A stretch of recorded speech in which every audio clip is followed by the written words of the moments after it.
Hello and welcome to episode 2 of Tall Guy Talks Travel with Rick Doherty. I am your host, of course, Rick Doherty.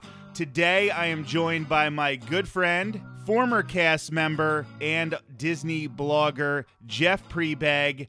Jeff, how are you doing today? I'm doing well. How are you? I am doing excellent. Today we are going to be discussing some of those rumors that they might change up the timeline at Star Wars Galaxy's Edge, both at Disneyland, eventually when that reopens, and at Walt Disney World at Disney's Hollywood Studios. We're going to discuss sort of what the timeline is right now, and then what some of these rumors are saying might be happening in the future. But Jeff is a very, very active guy, and before we get into all of that, I want him to sort of tell you about his blog, about some of the charity work he does. Real awesome member of the Disney community. Hey there. So first I'll talk about the charity because that's the closest thing to my heart. I've been doing it for 5 years. It is a gaming charity. So if you do video games, board games, card games, any type of game, go outside and run around, play basketball, you can raise money through this organization called Extra Life. And you pick a hospital, any of the 170 some in the U.S., Canada. And then whatever you raise, 100% of it goes to the hospital that you choose. Nothing gets taken out. It doesn't go to a big organization. It just goes directly to the hospital to be used to help the kids. And I've been doing that for 5 years. Like I said, I'm close to $10,000 raised lifetime. And you just have fun because you're doing what you were going to do anyway. I'm going to sit at home and play video games anyway. Why not add on top of it that I'll eat something nasty or do something weird in the video game to raise some money as well. So that's that side. And the blog that Richard was talking about is called Magical Pursuit. And I created that kind of just as the pandemic was going on. My thought behind it was I was a brand new cast member, and I wanted to do everything that Walt Disney World had to offer. I wanted to learn everything. That way I could be a better cast member. I could be a more knowledgeable person of not just recommending the big restaurants everyone talks about, but I've been to everywhere. I want to do everything. I want to be able to recommend what people exactly are looking for. And that's where the blog started, was just me figuring that out. And because of the pandemic and not having a job and not going anywhere or doing anything, I learned different programs. I made this elaborate online database and computer programs to learn and languages and all that stuff. So I had that all done, and then I wasn't going anywhere because nothing was open. So I started writing just random topics of, my top 3 this and my top 3 that. And it just kind of has grown from there. And I have a great time doing it because I'm able to stay connected to Disney while not being there or being a cast member anymore.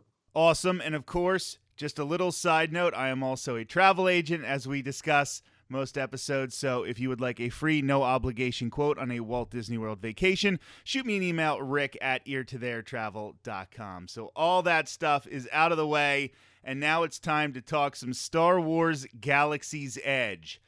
So for those of you who aren't aware, Star Wars Galaxy's Edge actually takes place in a very particular location and time frame in the Star Wars universe.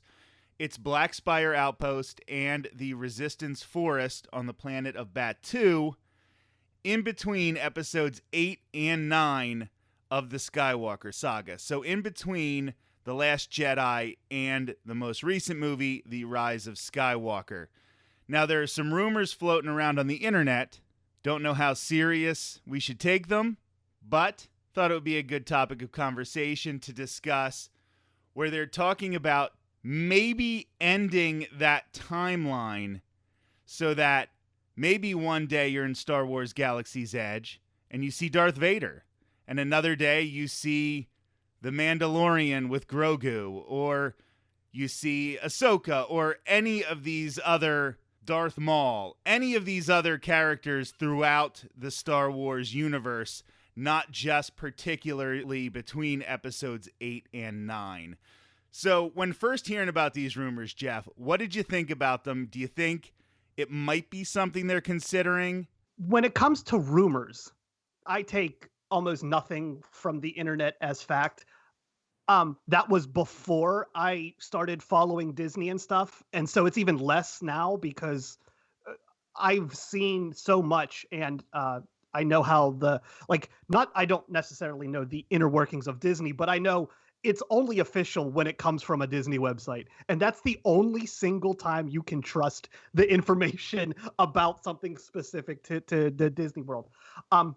So when I heard them, I thought it was an interesting idea, and I could see why they would do that. You just had this. You kind of had the fan response being mixed with the saga, and then the Mandalorian, how everyone loved it and everyone wanted all of the merchandise imaginable for it. So I could see it. I could understand why people would say it, but in the end, I'm kind of against it. But we can get into that later. So I definitely think that the rumors that they're talking about it or considering it, I think that's probably true. And when I say they're considering it, I'm not even thinking in the way that the people are talking about it on the rumors online, where they're just going to completely scrap the timeline and it's going to be Toy Story Land only for Star Wars. I don't think that's going to happen, but I think they are trying to find ways to incorporate some of these characters into Galaxy's Edge a little more than they are right now. We have Doc Ondar's Den of Antiquities, which is a store in Star Wars Galaxy's Edge, and that does touch on a lot of the older stories. You know, you can get Luke Skywalker memorabilia, Yoda memorabilia, stuff like that. You can get Padme stuff. I think they're trying to figure out a way that they can keep the timeline so you are immersed in a story, but still find a way to get you Grogu and Darth Maul and all of these characters that people really do love. That's why I find it interesting that, I mean, considering the state of everything right now, it's not surprising to me that Disney would consider it.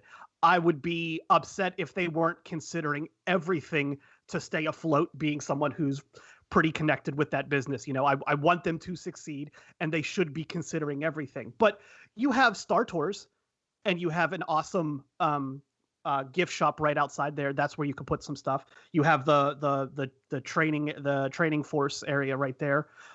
You have Launch Bay, where Darth Vader is, and you can meet these characters there.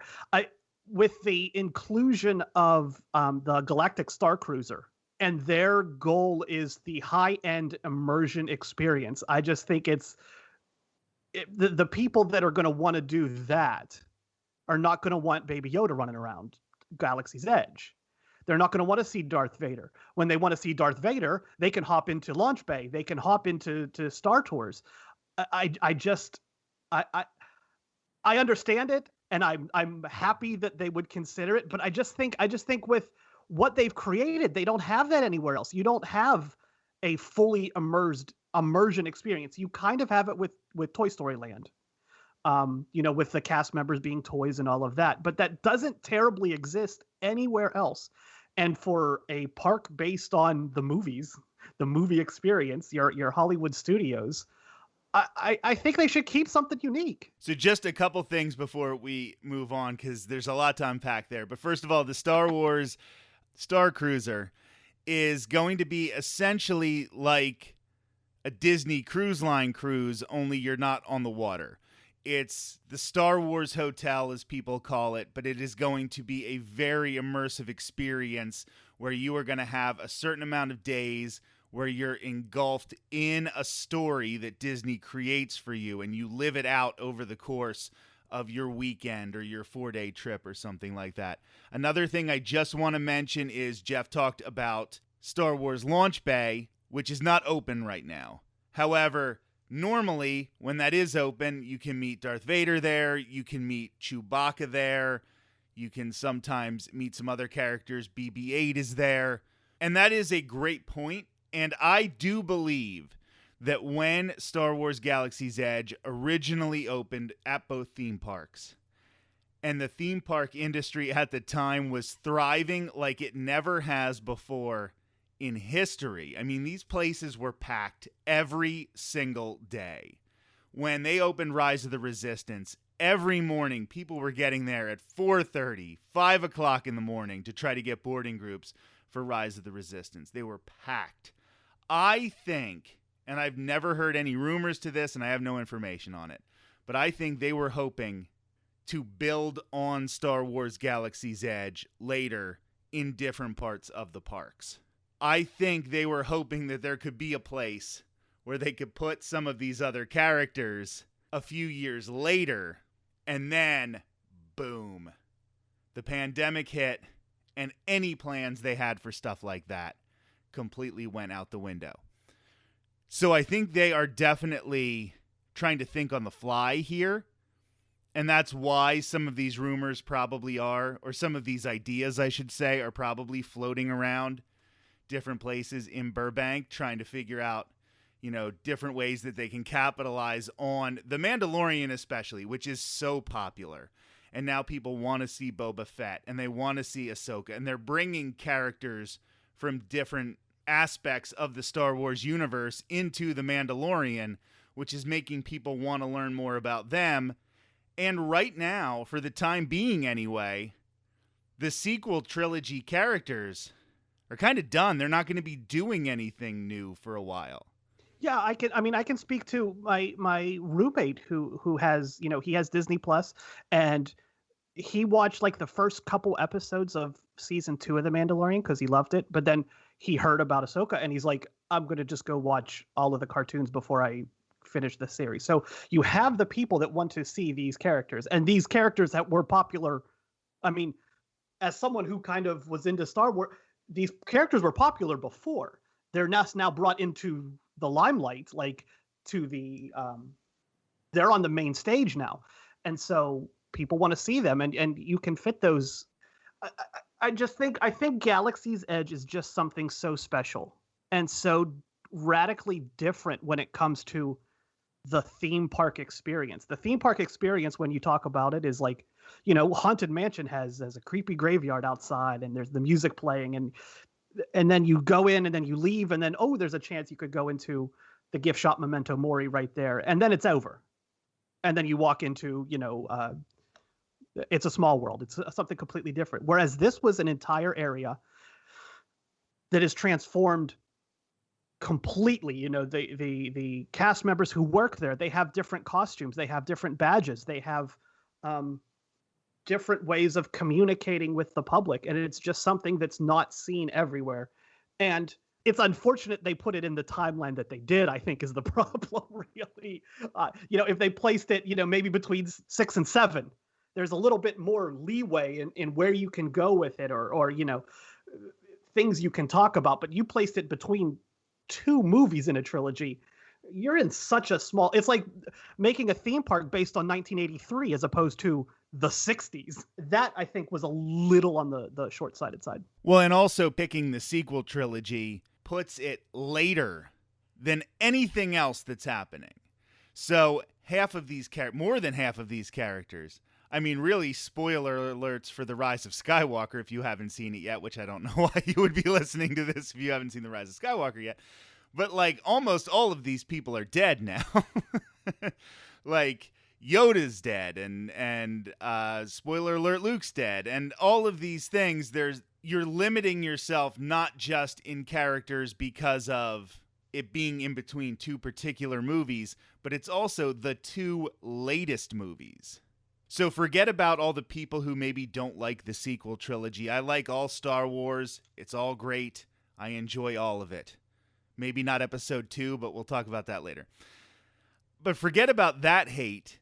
There's also this situation where it is so late in the storyline, and they just haven't gotten to anything else that's around that time.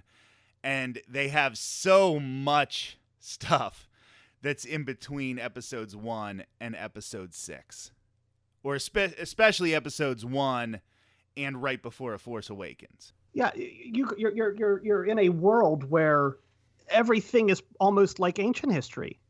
It's like having the Egyptians as part of one of our theme parks. Is just, I mean, it's so far removed from everything else, and in a way that makes sense. You're on, I mean, Black Spire Outpost, which is the name of this in lore version of what Galaxy's Edge is.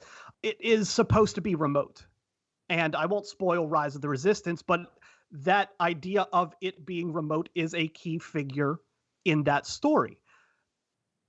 So you have that idea that this is so separate from everything else around you. And that's also the point of like how cast members talk in the park. You know, they look at you weird if you want to go to Toy Story Land, but you know, if you say I want to go off world, that works. So the idea of Galaxy's Edge being such a small, discreet, closed area works. They could just had a better timeline. They just put it in a better place. I agree with you there that I think that would be a better in foresight. You know, they were making Mandalorian when Galaxy's Edge came out, I believe. So I think that they made the absolute right decision at the time they made the decision. Yeah. And we didn't know what was going to happen.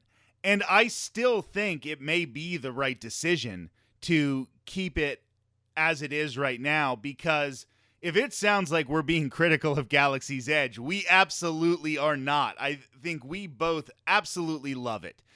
It is the most immersive land in any theme park I've ever entered, and I know that people will say the Wizarding World of Harry Potter over at Universal Orlando Resort. Fine.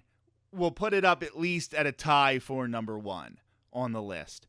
It is amazing, but I feel like Disney has pigeonholed trying to get everything into Galaxy's Edge. So maybe like Jeff said, if you want to really, really update Launch Bay, especially in this time where it's not open right now, and you want to make Launch Bay in Disney's Hollywood Studios, if you want to make that we're off world and we're just in anything Star Wars goes here land, I think that would be awesome. I think there needs to be more access to good Star Wars in that theme park than just going to Galaxy's Edge, because Star Wars is such a huge part of the Disney universe now.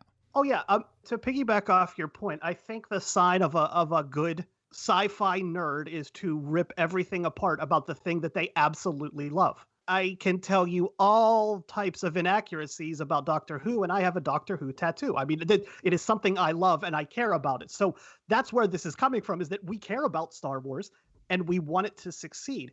And so that's why I was thinking, like, Launch Bay was great when it was open, as that you are just a normal human walking into Star Wars, and you just casually browsing because you're a fan of Star Wars. And then Galaxy's Edge is the place where I've even said, you know, it's not like you're stepping foot onto a movie set. It's like you're stepping foot onto the movie.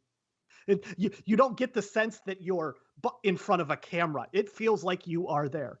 And that is, I think, the tiniest thing. I mean, as Disney fans, we know that, you know, they built the hill up so that you can't see out of Disney World or Disneyland. And like, they did stuff so that you were enclosed. And the instant you saw the peak of the Eiffel Tower peeking over through Epcot into when you were in America, it breaks the illusion. And so the instant you see Darth Vader walking on Batuu, everything, you might as well just slap Grogu spray paint everywhere and just slap stickers of Han Solo on things. I mean, the immersion is broken so easily that's why you need to, in my opinion, you keep Galaxy's Edge as it is and then just have a ball with it elsewhere. Launch Bay was great as it was. The movie, the memorabilia that's in there, that's a place you can showcase from all of the movies, all of the TV shows, all the cartoons. That's where you showcase that. That's a place where you can be a fan, and Galaxy's Edge is where you can be, you know, a member of the Star Wars Society. And Disney also, and this is in everything they do, and it's everything Universal does. It's everything that all of these theme parks have to do when they are building a new land or a new section, is you're dealing with two very different groups of people. I can actually liken it to earlier this week when the NFL puts on the Super Bowl. And 20 some weeks a year, the NFL is just super focusing on one group of people who like football. And then 1 week out of the year, they're trying to appeal to absolutely everybody because they're putting on this huge thing. And Disney runs into that when they're trying to build Star Wars Galaxy's Edge. The one time my mom asked me, and she's like, people keep talking about all the different Star Wars movies and which ones are their favorites.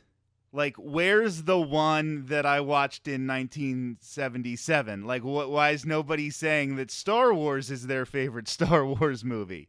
And I'm like, okay, I'll explain that to you and everything. Like, there are people who want to experience this stuff, but they're not as into it as we're into it. They're not as focused on what's a legend and what's, on this comic book or this animated TV series that you can, I guess, kind of get on Disney Plus if you really look for it. They've seen some of the movies, probably not all of the movies. You have to appeal to them just as much as you have to appeal to the people who love it with every fiber of their being. That's why I think that they've done a good job. I mean, I am going to sing the praises of Hollywood studios because that's where I worked and that just became the place I love. So imagine, if you will, 3 levels of people. You have your hardcore fans, Galaxy's Edge by far. You have people that are aware of Star Wars and like it. Just like it. That's what Launch Bay's for. And then you have people that either don't care about Star Wars or actively dislike Star Wars. And you have Minnie and Mickey's Runaway Railway. So, to muddy those levels to hit everyone, if you squash that and spread it out, then the hardcore fans are not as interested. And if you kind of squash it out, and then are the people that really don't like Star Wars going to get enjoyment out of it anyway? Because it's still Star Wars. I think what really helped was, again, I won't spoil it, but Rise of the Resistance being such an amazing attraction. I feel if you were not a fan of Star Wars, you would still enjoy going on that ride. The technical things that were done on that ride, the absolute immersion, I think that would appeal to anyone. And I think that's a benefit of that being put in such a specific place, is that even if you aren't a fan of Star Wars, you still need to go on that ride. You still need to see it and experience it. If you're going to Walt Disney World or to Disneyland, you love this aspect of Disney culture where you are just completely put in awe by what the Imagineers can create. I liken Rise of the Resistance a lot to Haunted Mansion. When Haunted Mansion was created some 50 years ago, it was created with every trick the Imagineers had in their book of tricks. They used Pepper's ghost for the ballroom scene, and they just, everything that was available to them, they used to make this the most technologically advanced ride of its time. And Rise of the Resistance is the 2019 version of that. Every trick they had available. They play with scale. It's 4 different ride systems. I won't spoil it, like, Jeff is saying. Like, I'm not going to spoil what those ride systems are, but you basically are on 4 different rides. That's why I think the debate is harsh with this, because if you take Galaxy's Edge, and as I keep saying, as if you muddy it down and then just bring everything Star Wars into it, Star Wars is going to continue until the end of time, in my opinion. So every time there's a new trilogy or a new movie out, then you got to shoehorn this new person in. And then you got to shoehorn this next person in. And here's the good guy and the bad guy. And we don't like this small character as much as time goes on. This is so set away from everything else that it can live on as it is forever. If Star Wars does something horrible in the next the next movie tanks completely. No one goes to see it for some reason. Galaxy's Edge can still live on because it's so separate from that. I think that's pretty wise to not have a Galaxy's Edge movie come out, or not have a TV show that talks so much about Black Spire Outpost. Never bring it up in the movies again. And then you have something that is Star Wars that can live forever. And you can have people that, I just have a kid and I love Star Wars, so I show them the newest movie, which isn't, not out yet. I'm saying in the future, I have a kid. I can take them to this one thing that other people you can't see anywhere else. And you can go see what this Star Wars looks like. I think taking it and kind of shifting it around a little bit and bringing in everyone. You can't have an Anakin character actor meet a Darth Vader character actor. You can't have them cross paths.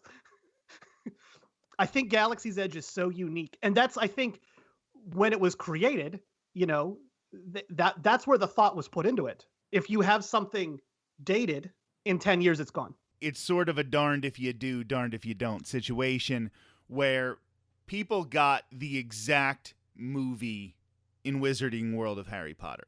They put you in places that you have seen, and everybody initially had that shock value, like, oh my goodness, this looks exactly like the movie. And that's cool for a few pictures. And listen, I'm never going to say that that's not a brilliant land, because it is a brilliant land. But with Star Wars Galaxy's Edge and Batuu, there are characters that you meet in the theme parks who are part of Star Wars canon that you don't get anywhere else. You can meet Vi in Star Wars Galaxy's Edge, and she's going to be nowhere else. This is a part of your favorite or one of your favorite movie franchises, and there are things you can access in Star Wars Galaxy's Edge that you can't even access in a movie. So you have to go now. You have to find out what's the deal with Vi. Now you want to read a book. Now you want to do some other things, and you want to get deeper and deeper into this. And in a small way, you are now part of Star Wars canon, because Batuu is part of Star Wars canon. So you have literally walked onto something that is part of the whole Star Wars experience. I like that analogy, because I too have gone to Wizarding World, and I think I always put it as, I think it's an amazing technological feat to pull that off. The look of it, the sound of it, the smells of just everything in the sense realm is just absolutely amazing. And it makes me wish I cared about Harry Potter more, because I'm just not a Harry Potter fan. I'm a Star Wars fan, but I'm not much of a Harry Potter fan. And I still get it. I get what they're doing, but it just hits different, because like you said, like there are smaller characters that you can go read about and learn about. You can't do that with Harry Potter. You have the 7 books and that's it, or however many books there are. That's the level of fan I am of Harry Potter. I don't know how many books there are. That is something unique with the Star Wars land. You can take the pictures, because the Millennium Falcon is there, and that's great for taking pictures of and in front of. But just like the Be Our Guest restaurant, that is stepping into Beauty and the Beast, but you don't get a sense that you're in that world. You're in that ballroom. You get to eat there, and then you leave. That is a different experience. That is the picture-taking experience. That is not the full immersion experience that Galaxy's Edge gives. And one thing we absolutely have to mention is it was December of 2019 when Star Wars Galaxy's Edge in Walt Disney World was basically complete. That's when we had Rise of the Resistance. And it was even later in Disneyland. And then in March, everything stopped. And in July, when it came back in Walt Disney World, everything was different.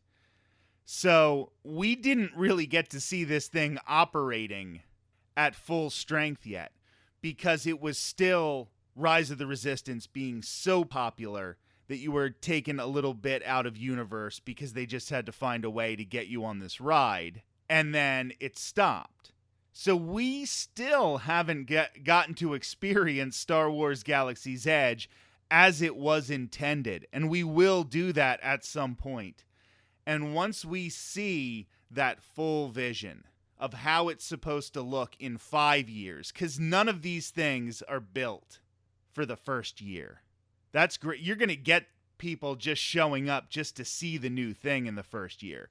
These things are built so in 5 years, in 10 years, you're making your memories of Star Wars Galaxy's Edge. It's functioning as this well-oiled part of Walt Disney World or of Disneyland. When the next big thing, when Universal has their Super Nintendo Land, you still want to take time of your vacation to see this. That's when we're going to exactly see just how great this land they created is for Star Wars fans and for casual Star Wars fans. Yeah, I mean, part of the Galaxy's Edge experience is even seeing the Galactic Star Cruiser, the specialty hotel. Part of that hotel going experience was, you wake up, you do your Star Wars things inside that hotel, and then you leave the hotel. But you don't leave and go to Hollywood Studios. You go into Batuu. That's it. So you get this full immersion experience, but you get to go and live inside, and then you visit outside. And that's not what me and you got to see when we went to Galaxy's Edge. So, I'm of the mindset, I don't know this for certain, but, the Galactic Star Cruiser was part of the idea from the beginning.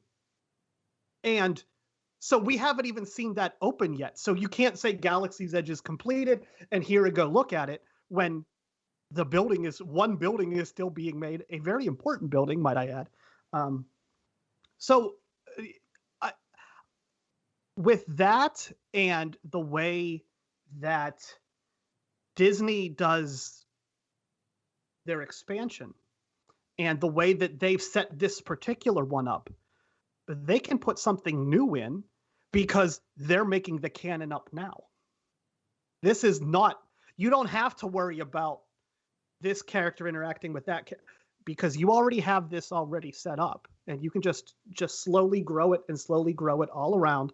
And then who knows if it'll be done? Disney's not a museum. We always hear that.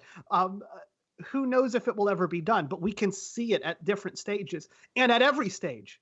It's been absolutely amazing. I love that, and I think it's probably the perfect point to end this conversation. It's not a museum. We just want these things to continue being fun, and I know whatever they're kicking around in Imagineering, they're going to knock it out of the park because they fail so few times. And we know that whatever they have planned in the future, we are going to love it. Now, Jeff, it is your birthday week. You just had your birthday, and I know what you want more than anything from the people who just enjoyed listening to you for the last, half hour or more. You want them to help out your cause, so tell them how they can do that. If you go to www.prebes, P-R-E-E-B-S, FTK, that stands for the kids, .com. If you go there, there's a bright green button that says donate, and you will be donating to the UPMC Children's Hospital of Pittsburgh. I am originally from Pittsburgh. I live in Orlando now, but even though that I moved, I still raise for my hometown. So anything helps. Absolutely anything helps, and everything that is raised 100% goes to the kids, and it's a tax-deductible thing. So if you're feeling frisky and you want to give it a go, me and the kids at the Children's Hospital of Pittsburgh will greatly appreciate it. So if all yins could go help him out with that, all of you Western PA people, go and support Jeff in that endeavor. Also read his blog. Jeff, how do they read your blog? www.magicalpursuit.com.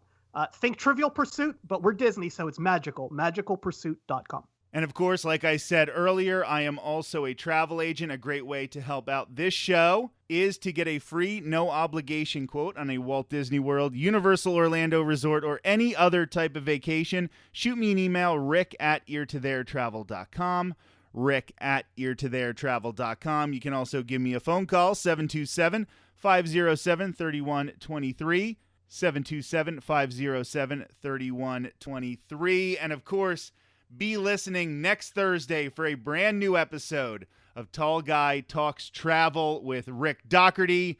I am Rick Doherty.